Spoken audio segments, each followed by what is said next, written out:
The level's called Takedown, and you're right along with Soap McTavish and 141, and you're trying to flush out this very special character to the story and track him down and extract information from him. So he's embedded in this environment with a militia surrounding him. So the thing I think is really unique about the level that we're kind of new to in this game would be going through an environment and having the feeling of early on in the level running to danger and watching all these people run away from it. So you really start to feel like a badass. You're running right to all the fire and the explosions. They're running past you.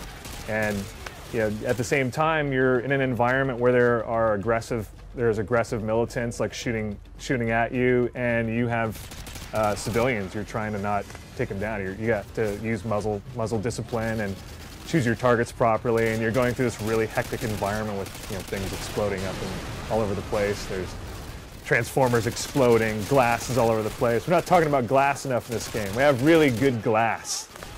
We have great glass this time. Very proud of the glass. But we really worked hard on making the environment destructive. Things are flying up all over the place, trying to get things to feel really active and dynamic.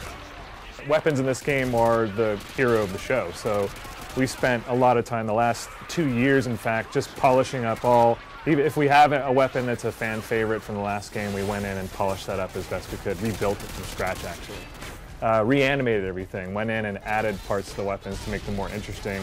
We just wanted it to look the part, look the hero. We spent a lot of time researching how camo paint jobs go into weapons. So if you step into single player, you can expect to see Arctic weapons that match the environment they're in. And that plays into Spec Ops. It also plays in the multiplayer where we can actually customize the paint job. And it looks way better this time. We really went in and detailed that out. Spec Ops mode, we always wanted to do some co-op, so we took the gameplay that you saw in Sniper Escape last game, Modern Warfare 1, and expanded on that. So a two-man team, buddy system, going through game mode that is entirely separate from single player, just completely different. So it sits on its own as its own, almost a third game within the box. So you can go through and you can play it solo, you can play it split screen, or you can play it online with a friend. We built on the buddy system and it just seemed to work really well for us. So it's a nice, tight, compact co-op experience that way. And we were able to build missions around that. So like I was saying, it has nothing to do with single player at all. No single player campaign in Spec Ops whatsoever. So with that said, you and a buddy are just going through these levels that are just tailor-made specific challenges or experiences level by level.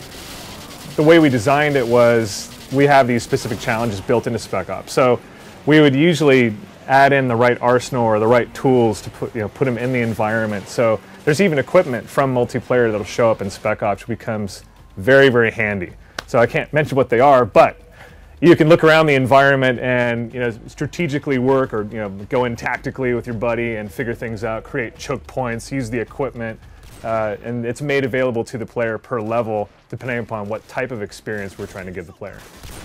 You don't have to play single player to unlock Spec Ops. You can fire up the game, turn it on day one, and have single player, multiplayer, and Spec Ops all completely available. But as you're going through Spec Ops, day one when you start, you'll need to play a couple of missions to start unlocking pieces of Spec Ops. Now that doesn't mean that if you're playing online and you have a friend that's a little further along in Spec Ops, you can't join them. You'll be able to join them in that level, but you'll have to unlock it on your, progressively with a friend.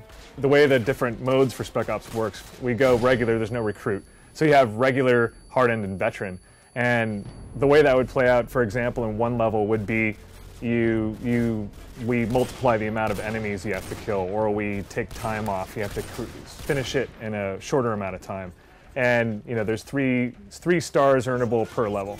It was very challenging to get the level of dynamic explosions and objects, from single player into multiplayer. I know we're playing over the internet and we're trying to, get that stuff across client side and server side.